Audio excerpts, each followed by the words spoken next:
अजित पवार यांचं अपघाती निधन झाल्याच्या नंतर राष्ट्रवादी काँग्रेस पक्षाची सूत्र कुणाच्या हाती द्यायची हे अद्याप स्पष्ट झालं नाहीये. अध्यक्षपदाच्या शर्यतीमध्ये काही नेत्यांची नावं समोर आली आहेत, मात्र अजून तरी राष्ट्रवादी पक्षाचा अध्यक्ष कोण याचं चित्र स्पष्ट झालेलं नाही.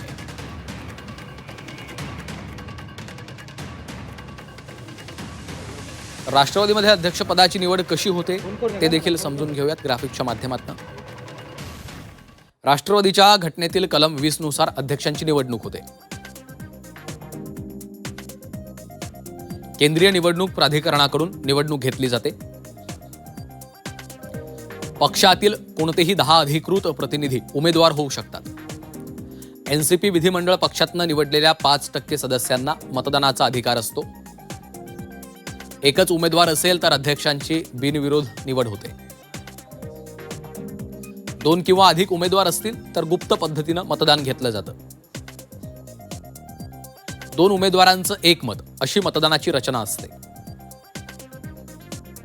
50%पेक्षा जास्त मतं मिळालेला उमेदवार हा अध्यक्ष ठरतो. अध्यक्षांचं अकाली निधन झाल्यास किंवा राजीनामा दिल्यास पक्षाचे अधिकार वरिष्ठ महासचिवांकडे जातात. वरिष्ठ महासचिव हे तात्पुरते अध्यक्षीय कामकाज पाहतात.